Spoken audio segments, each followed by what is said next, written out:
नमस्कार दोस्तों, स्वागत है आपका हमारे के यूट्यूब मंच पर। दोस्तों, जन स्वराज पार्टी प्रशांत किशोर की पार्टी लॉन्च हो गई 2 अक्टूबर को। पार्टी का चेहरा भी सामने आ गया और पार्टी ने 4 विधानसभा सीटों पर उपचुनाव लड़ने का ऐलान भी कर दिया है। लेकिन अब बिहार के भीतर उपचुनाव होंगे या फिर चुनाव होंगे, ये आने वाला समय ही बताएगा। लेकिन प्रशांत किशोर को जो लोग भी हल्के में ले रहे थे, यूं कहे बिहार में अधिकांश लोग प्रशांत किशोर को राजनीतिक तौर पे हल्के में ले रहे थे कि प्रशांत किशोर की रणनीति को लेकर के बहुत सारे लोग मुतमईन नहीं थे कि प्रशांत किशोर बिहार की राजनीति में कोई बहुत बड़ा दाव, बहुत बड़ी सफलता की ओर आगे बढ़ेंगे। लेकिन सवाल है कि आज इस मिथक को तोड़ने की तरफ प्रशांत किशोर ने एक कदम बढ़ा दिया है। प्रशांत किशोर की राजनीति की ढर्रे से बहुत सारे लोग असहमत रहे होंगे, लेकिन सवाल है कि प्रशांत किशोर ने चुनाव लड़ने के लिए, पार्टी बनाने के लिए जिस तरह से बिहार की आम जनता से सीधे जुड़ना, बिहार के अंदर पदयात्रा करना, तमाम राजनीतिक तौर तरीके अपनाने की जो कोशिश पिछले 2 साल से कर रहे थे, उससे निश्चित ही तौर पे कोई भी व्यक्ति उसका मुरीद हुए बिना नहीं रह सकता। हाँ, आलोचना इस आधार पे किया जा सकता है कि प्रशांत किशोर की पार्टी का कोई वैचारिक आधार नहीं है और बिना विचारधारा का राजनीति पतितों की राजनीति होती है। बिना विचारधारा की राजनीति करना निश्चित ही तौर पर इस भारत देश के भीतर राजनीति को गताल खाते के भीतर ले जाने की कोशिश होती है। लेकिन ऐसे में क्योंकि भारतीय राजनीति का उत्तर विचारधारा काल, पोस्ट आइडियोलॉजिकल एरा चल रहा है, तो जो लोग विचारधारा का बैनर लगा करके बैठे हुए हैं, उसके भीतर कितनी विचारधारा मौजूदा वक्त में बची हुई है, ये बात किसी को बताने की जरूरत नहीं। केवल फर्क इतना होता कि वो घोषित तौर पर विचाराधीन विहीन है प्रशांत किशोर, और ये तमाम सारे लोग जो कोई समाजवाद, तो कोई दक्षिण पंथ का, तो कोई वामपंथी दलों का, तो तमाम सारे जो दूसरे पॉलिटिकल पार्टी है, वो किसी न किसी वाद का, किसी न किसी आइडियोलॉजिकल बैनर लगा करके बैठे हुए हैं। निश्चित ही तौर पर वो केवल बैनर ही है, विचारधारा वहां पर भी नहीं बची। लेकिन आज हम बात कर रहे हैं जन स्वराज पार्टी के प्रशांत किशोर के उस दाव को, जिसको हल्के में कभी भी नहीं लिया जा सकता। प्रशांत किशोर के इस दाव को देख करके, जन स्वराज पार्टी की इस मुहिम को देख करके, और आज जो पटना के भीतर जिस प्रकार से जितनी भीड़ की उम्मीद थी, उतनी भीड़ भले ही पटना के भीतर नहीं जुटी हुई 2 अक्टूबर के दिन, लेकिन जो दाव चला गया, सह और मात के खेल के भीतर जो सोशल इंजीनियरिंग की पूरी बिसात जो बिहार के भीतर बिछाने की कोशिश पिछले 34-35 सालों से चलती आ रही थी, उसके भीतर प्रशांत किशोर ने अपनी तरफ से बहुत बड़ा एक पासा फेंक दिया है। कामयाबी कितनी मिलेगी, सफलता कितने मिलेगी, नहीं मिलेंगे, ये वक्त बताएगा। लेकिन सवाल है कि प्रशांत किशोर ने बिल्कुल ठीक वही चाल चली है जो 2007 के भीतर उत्तर प्रदेश के भीतर उस समय के भाजपा सुप्रीमो मायावती ने विधानसभा चुनाव के समय चली थी। जी हाँ, क्या कहा था बसपा का मायावती ने? ब्राह्मण शंख बजाएगा, हाथी आगे बढ़ता जाएगा। और उत्तर प्रदेश के भीतर दलित, सवर्ण एकता और उसके भीतर मुसलमानों को ठीक ठाक समर्थन के बूते Bahujan Samaj party multi corner बहुकोणीय मुकाबले में केवल 26%, 27% वोट ला करके अकेले दम बहुमत के आंकड़े को उत्तर प्रदेश में पार कर गई थी। 403 सदस्यों के विधानसभा के भीतर बसपा ने 206 सीटें जीत ली थी। क्या प्रशांत किशोर ने उसी दिशा में बिहार के भीतर कदम बढ़ा दिया? जब प्रशांत किशोर ने ये बात बोली थी कि बिहार के भीतर पहला चेहरा जन स्वराज पार्टी का जो होगा वो दलित समाज से होगा, और प्रशांत किशोर ने 2 अक्टूबर को कर दिखाया। तमाम नामों पर अटकलें लोग लगा रहे थे, कुछ लोग तो चिराग पासवान का नाम भी चला रहे थे, लेकिन कहा तो यहां तक जा रहा था, बिहार को लालू यादव और नीतीश कुमार के चंगुल से निकालने की कोशिशों में जब भारतीय जनता पार्टी कामयाब नहीं हुई बिहार के भीतर, कांग्रेस ने तो कोशिश ही नहीं की, तो भला प्रशांत किशोर बिहार के अंदर कैसे कामयाब हो पाएंगे? लेकिन अभी बहुत सारे लोग कह रहे हैं कि प्रशांत किशोर कामयाब होंगे, इस पे बहुत लोगों को संदेह है। लेकिन प्रशांत किशोर बिहार के भीतर कामयाब हो सकते हैं, अगर कोशिश करें तो कामयाबी मिल सकती है। इस बात की गुंजाइश अभी भी बनी हुई है। गुंजाइश इसलिए भी बिहार के भीतर बनी हुई क्योंकि बिहार की राजनीति स्टेगनेंट हो गई है, स्थिर हो गई है। मौजूदा वक्त में जो बिहार में जो अलग अलग वोटों के समूह हैं, उन तमाम समूहों को अगर आप देखें तो एक तबका सामान्य वर्ग के लोग का है, जिसको आमतौर पे स्वर्ण कहा जाता है। एक तबका जो बिहार के अंदर प्रभुत्वशाली पिछड़े वर्ग के लोगों का होता है, और वहीं एक तबका बिहार के भीतर अति पिछड़े वर्ग का होता है, और एक तबका दलित वर्ग का होता है। प्रमुख रूप से 4-5 अलग अलग सोशल ग्रुप्स हैं बिहार के भीतर, और इन्हीं 4-5 तबकों में से अल्पसंख्यकों के भी अलग अलग समुदाय समाहित हो जाते हैं, कोई जनरल में, कोई अधिक पिछड़ा में। अब यहाँ पर बिहार की राजनीति के भीतर जो स्कोप बनता हुआ दिख रहा है मौजूदा हालात के हिसाब से, तो उसमें भारतीय जनता पार्टी की कमान किसके हाथ में होती है, बीजेपी की कमान किसके हाथ में है, वो भी पिछड़े वर्ग के हाथ में होता है। दिलीप जायसवाल और सम्राट चौधरी वो भी भारतीय जनता पार्टी का चेहरा है। मतलब एक तरफ ये कहे कि कुशवाहा हुआ भी पिछड़े वर्ग के, एक तरफ जायसवाल हुआ भी पिछड़े वर्ग के, एक तरफ नित्यानंद राय हुआ भी पिछड़े वर्ग के यादव समाज से। तो ऐसे में सवाल होता है कि एक तरफ बिहार में जनता दल यूनाइटेड की कमान कहाँ होती है, वो नीतीश कुमार के हाथ में होती है, वो भी पिछड़े वर्ग से। राष्ट्रीय जनता दल की कमान कहाँ है, वो भी यादव समाज से आते हैं और एक ही परिवार के हाथ में है, लालू प्रसाद यादव के परिवार यानी तेजस्वी यादव के हाथ में। यानी ये कहे कि तीनों प्रमुख दलों की कमान बिहार के भीतर, बिहार की राजनीति के संदर्भ में देखे तो 24-25% मानी जाने वाली पिछड़े वर्गों के हाथ में। बिहार में जो सोशल जर्निंग चलती है, जो सवाल लगातार बार बार उठता है कि जब पूरी राजनीति के भीतर इंजन हर पार्टियों के भीतर पिछड़े वर्ग का लगा हुआ है, तो फिर ऐसे में क्या अति पिछड़ा, दलित, अल्पसंख्यक और स्वर्ण, बिहार के भीतर क्या है, 4 समुदाय जो होते हैं, दलित, स्वर्ण, अति पिछड़ा और अल्पसंख्यक, क्या ये केवल स्टेपनी की भूमिका में बिहार में लंबे वक्त से हैं? क्या इस राजनीति में इनकी भूमिका केवल इंजन के पीछे चलने वाली बोगी की तरह है? और आगे चाहे 7000 हॉर्स पावर या 12000, 15000 हॉर्स पावर का इंजन हो, कोई भी इंजन लगा दो, वो इंजन केवल भारतीय जनता पार्टी ही लगाएगी, पिछड़े वर्ग का ही, जिनकी संख्या 1/4 के करीब है बिहार के भीतर या उससे थोड़ा कम है। जदयू भी लगाएगी वो पिछड़े वर्ग का ही इंजन, राजद भी लगाएगी वो इंजन पिछड़े वर्ग का ही, और कांग्रेस पार्टी तो फिलहाल इंजन लगाने की सोचती ही नहीं बिहार के भीतर।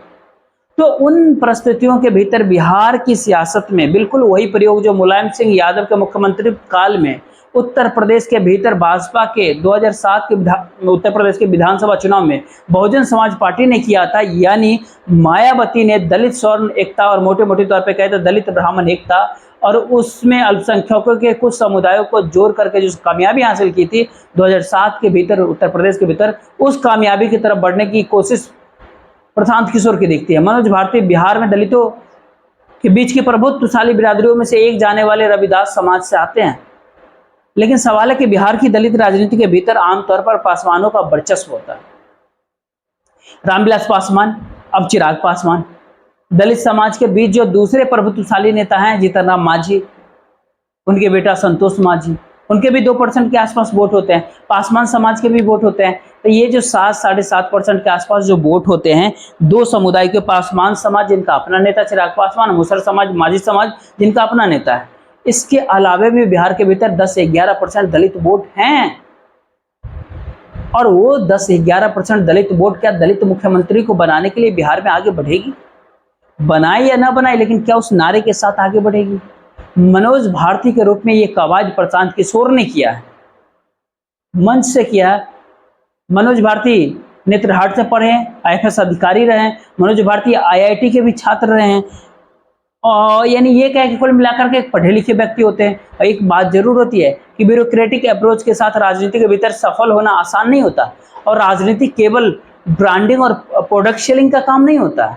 सवाल है कि ये भी राजनीति के भीतर संभव नहीं कि एक दलित चेहरा सामने रख दिया और वो दलित चेहरा सामने रख करके दलितों के पूरे वोट को वो एक ही पार्टी लेकर के चली जाएगी, ठीक ठाक वोट को लेकर के प्रशांत किशोर चले जाएंगे बिहार के भीतर, ये बात भी नहीं है। लेकिन सवाल है कि इस बात की काफी हद तक गुंजाइश है कि मनोज भारती के चेहरे के साथ यदि ब्यूरोक्रेटिक अप्रोच को उसी तरीके से प्रशांत किशोर और उनके जन स्वराज पार्टी ने अगर छोड़ दिया जिस तरीके से अरविंद केजरीवाल ने छोड़ा था, तो शायद कामयाबी की गुंजाइश बिहार की राजनीति में, बिहार के विधानसभा 2025 के जो होने वाले उसमें कामयाबी मिल सकती है। अब सवाल उठता है कि बिहार में अति पिछड़े वर्ग का क्या होता है? अति पिछड़ा वर्ग आज के दौर में बिहार के भीतर नीतीश कुमार को वोट तो दे रहा है, लेकिन उसके बीच एक विचार विमर्श का मुद्दा जरूर उठ रहा है कि क्या केवल पिछड़े वर्ग के हाथ में ही बिहार का कमान रही? कर्पूरी ठाकुर के बाद कोई अति पिछड़ा बिहार में मुख्यमंत्री नहीं बना। और अति पिछड़े वर्ग की भी एक सामाजिक सच्चाई यही होती है कि ज्यादातर वहाँ कामकाजी अलग अलग पेशे में लगे हुए समुदाय हैं और लोग हैं, और वो पेशा वंशानुगत होकर के जाति का रूप लेता चला गया। आखिर दलित समाज के भी ज्यादातर समुदाय की स्थिति यही होती है कि वह भी पेशागत रूप से किसी न किसी पेशे से जुड़े हुए हो। फर्क केवल इतना है कि अति पिछड़े वर्ग को सामाजिक ऐतिहासिक रूप से अनटचेबिलिटी का शिकार होना पड़ा। अति पिछड़ा वर्ग अनटचेबिलिटी का नहीं बल्कि ये कह कि सोशल बैकवर्डनेस का शिकार हुआ, इतना ही का फर्क होता है। लेकिन सामाजिक अवस्थिति बिहार के भीतर, आर्थिक अवस्थिति, दोनों के भीतर बहुत ज्यादा फर्क नहीं होता। और किसी भी सूरत में, किसी भी हाल में बिहार के भीतर अति पिछड़े वर्ग के हाल में, ज्यादातर बिहार के अंदर डोमिनेंट पिछड़े वर्ग यानी प्रभुत्वशाली वर्चस्वशाली पिछड़े वर्ग की तुलना में बिहार के भीतर एक दलित चेहरे के साथ जुड़ना ज्यादा पसंद कर सकते हैं। यही परिस्थिति सवर्णों की होती है। बिहार के अंदर जो डॉक्टर लोहिया कहा करते थे कि समाज के ऊपरी तबके और समाज के सबसे निचली पायदान पर मौजूद तबके के बीच सामाजिक एकता समय के साथ बनती चली जाती है। ये उत्तर प्रदेश के भीतर दिखाया था 2007 के विधानसभा चुनाव में। इंदिरा गांधी के समय में कांग्रेस ने दिखाया था, जब ब्राह्मण दलित मुस्लिम फॉर्मूले के साथ पूरे देश पर कांग्रेस के संगठन के बिखरने के बावजूद भी 1967, 71 और 80 तीन चुनावों को इस ब्राह्मण दलित और मुस्लिम एकता, स्वर्ण और दलित एकता के साथ वो जीत करके दिखाया था। आज के दौर में प्रशांत किशोर की कोशिशें बिहार के भीतर कमोबेश यही होती है। कांग्रेस पार्टी के पास ये करने का मौका था बिहार के भीतर, लेकिन वो कर नहीं पाई। मनोज भारती का चेहरा जनसुराज पार्टी के अंदर, प्रशांत किशोर किसी समय ऐलान भी कर सकते हैं कि मनोज भारती ही जनसुराज पार्टी के सत्ता में आने की स्थिति में बिहार के मुख्यमंत्री बनेंगे। स्वाभाविक सी बात है कि सामुदायिक चेतना इस देश में किसी सांप्रदायिक चेतना से ज्यादा बड़ी होती है। खास करके उधर अगर इसके एग्जाम्पल को देखना चाहते हैं तो फिर आप ये देख सकते हैं कि तमाम तरह के हिंदुत्व के उभार के बावजूद भी नरेंद्र मोदी ने जिस प्रकार से चुनावी हिंदुत्व को आगे बढ़ाया देश के भीतर पिछले 10 साल में, इसके बावजूद भी जीत मिली हो चाहे हार मिली हो, मोटे मोटे तौर पर यादव समुदाय का अधिकांश तबका उत्तर प्रदेश और बिहार के भीतर लालू प्रसाद यादव और मुलायम परिवार के साथ ही रहा है। उत्तर प्रदेश के भीतर जाटो और समुदाय का अधिकांश हिस्सा, चाहे मायावती की पार्टी चुनाव हार गई हो या फिर जीत गई हो, उसके साथ ही रहा है।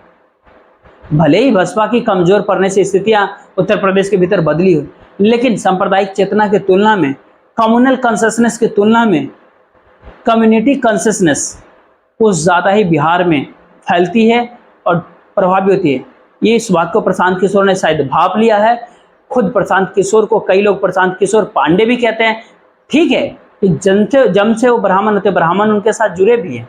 और चूंकि प्रशांत किशोर खुद मुख्यमंत्री का चेहरा बनते, खुद पार्टी का चेहरा बनते, तो ये बात भी तय थी कि दलितों और अति पिछड़ों को तो छोड़िए, सवर्णों की जो दूसरी बिरादरी होती है, मसलन राजपूत, भूमियार वगैरह, वो सब भी प्रशांत किशोर से नहीं जुड़ पाते। शेख पठान भी शायद उनसे नहीं जुड़ पाते, जो अल्पसंख्यक सवर्णों की बिरादरी होती है। आज के दौर में जब दलित चेहरा सामने आया है जनसुराज पार्टी का मनोज भारती के रूप में, तो फिर यहाँ पर ब्राह्मण, ठाकुर, शेख, पठान, भूमियार सबको भूल जाइए। आज के दौर में स्वर्ण वोटर बिहार के अंदर प्रशांत किशोर की पार्टी जनसुराज अगर मजबूती से चुनाव लड़ती हुई 2025 के बिहार विधानसभा चुनाव लड़ती हुई दिखी, तो उस चुनाव के भीतर ये बात कहीं ना कहीं तय है कि स्वर्ण मतदाता बिहार के और कुछ हद तक अति पिछड़ा मतदाता, कुछ हद तक अल्पसंख्यक मतदाता बिहार के, ये तमाम सारे पिछड़े वर्ग के नेतृत्व वाली भारतीय जनता पार्टी, जदयू और राजद की तुलना में मनोज भारती के चेहरे वाली जनसुराज पार्टी, प्रशांत किशोर की पार्टी के साथ जुड़ना ज़्यादा पसंद कर सकता है। और ऐसा इसलिए भी क्योंकि ब्रांडिंग में प्रशांत किशोर की कोई नहीं। प्रशांत किशोर ने कई पार्टियों को और कुछ सिखाया नहीं सिखाया, लेकिन प्रोडक्ट कैसे बेचा जाता है, ब्रांडिंग कैसे की जाती है, ये तमाम सारी बात जरूर सिखा डाला। और जब ब्रांडिंग प्रशांत किशोर ने दूसरे पॉलिटिकल पार्टी को सिखाई है, तो अपने चेहरे की ब्रांडिंग तो करके ले ही जाएंगे, ये तो तय ही मानिए। लेकिन सवाल ये है कि जो बात प्रशांत किशोर कहते हैं कि गांधी के साथ अंबेडकर की फोटो भी उनकी पार्टी के पोस्टर पर होगी, बात केवल पोस्टर भर से नहीं होती है। राजनीति के भीतर अपने संदेश को जमीन पर पेनिट्रेट करना पड़ता है, जमीन तक पहुंचाना पड़ता है। उद्धव ठाकरे के पक्ष में माहौल था महाराष्ट्र के भीतर लोकसभा चुनाव के भीतर, लेकिन उद्धव ठाकरे अपने सिंबल को, अपने चुनाव चिन्ह को जो छीन करके, उनका पुराना चुनाव चिन्ह छीन करके चला गया था सिंधे गुट के पास, और अपने नए चुनाव चिन्ह को जमीन तक उस तरीके से महाराष्ट्र के भीतर नहीं पहुंचा पाए, जिससे नए चुनाव चिन्ह को शरद पवार ने अपने पार्टी का चुनाव चिन्ह पहुंचा दिया था महाराष्ट्र के भीतर। ये political training, political message, political मिजाज, तीनों को प्रशांत किशोर नेता बनने के बाद किस तरीके से उतार पाएंगे बिहार की धरातल पे, इस पे बहुत कुछ निर्भर करता है, लेकिन स्ट्रेटजी को, इस रणनीति को, राजनीतिक तौर पे, मतलब इस राजनीति के भीतर देखिए, राजनीतिक अर्थमेटिक के आधार पे बिहार के भीतर देखिए इक्वेशनल पॉलिटिक्स के यानी समीकरणों की राजनीति के एडवांटेज और डिसएडवांटेज, फायदे और नुकसान को अगर इन दोनों के चश्मे से अगर देखें बिहार की राजनीति को, तब प्रशांत किशोर का दाव तो बहुत सटीक होता है। लेकिन देखते रहिए, उस दाव को नतीजे में बदलने के लिए अभी बहुत कुछ करना बाकी है। ब्राह्मण शंख बजाएगा, हाथी बढ़ता जाएगा, ये केवल नारे से भाजपा को जीत नहीं मिली थी उस दौर में। 2007 के भीतर जीत जाकर के उस समय मिली थी उत्तर प्रदेश के भीतर भाजपा को, जब कांसी राम ने भाजपा को इस लायक पहुंचा करके छोड़ा था कि वहां से वो दूसरे सामाजिक समीकरणों को गढ़ सके और उसको गढ़ने की प्रक्रिया में अपने जनाधार को भी अक्षुण्ण रख सके। अभी प्रशांत किशोर को जनाधार भी साबित करना है बिहार के भीतर, चेहरे की भी ब्रांडिंग करनी है बिहार के अंदर मनोज भारती के रूप में, दलित चेहरे की, और दलित सवर्ण अति पिछड़ा एकता और गांव गांव के भीतर बिहार के अंदर बने, पंचायत स्तर, ब्लॉक स्तर पर बने, कस्बा स्तर, मोहल्ला स्तर तक बने। ये काम भी अभी प्रशांत किशोर को और जन स्वराज पार्टी को समन्वय करना होगा, तब जाकर के होगा। फिलहाल देखते रहिए, बिहार की राजनीति सिर्फ बाहर से प्रोफेशनल आए और बैठ गए और प्रोफेशनल बैठ करके 10 तरह की ब्रांडिंग करके पैम्पलेट बांट दिए, अच्छे दिन आने वाले हैं जैसे, उस तरह से नहीं होती है। अच्छे दिन वालों के पास भी लोकसभा के भीतर पिछले 5-6 लोकसभा चुनाव से 100 से कम सीटें कभी भी नहीं थी। मुख्य विपक्षी पार्टी का दर्जा हमेशा से था, सत्ता के दर्जा भी 2 बार पहले मिल चुका था सत्ताधारी दल का। अटल बिहारी वाजपेयी उसमें प्रधानमंत्री बने थे, तब जाके अच्छे दल की, अन्ना हजारे के आंदोलन ने भी परिस्थितियां बदली। लेकिन आज बिहार के भीतर ऐसा कोई आंदोलन नहीं है। लोग जरूर उब गए हैं 34 साल के शासनकाल से बिहार के भीतर, लेकिन कोई नहीं कह रहा कि नीतीश कुमार का शासनकाल बहुत खराब है। कोई ये भी नहीं कह रहा कि लालू यादव ने सामाजिक न्याय की जो लड़ाई की, बीपी सिंह छेड़ी, उससे लालू यादव ने पीछा छुड़ा लिया। बल्कि लालू यादव को लोग क्रेडिट ही देते हैं, और सामाजिक न्याय की मुहिम को आर्थिक न्याय से कुछ हद तक जोड़ने का काम नीतीश कुमार ने भी किया है। सब लोग स्वीकार करते हैं, लेकिन बदलाव के भी चाहत रखते हैं। बस बदलाव के लिए उनके पास विकल्प का अभाव है। विकल्प प्रशांत किशोर दे पाएंगे या नहीं दे पाएंगे बिहार की राजनीति में। रणनीति तो अच्छी सेट कर दी है, आगे क्या कुछ कर पाते हैं ये आने वाले समय में बताएगा। तो फिलहाल देखते रहिए, वीडियो को शेयर कर दीजिए, वीडियो को लाइक कर लीजिएगा, चैनल को सब्सक्राइब जरूर कीजिएगा। जय हिंद।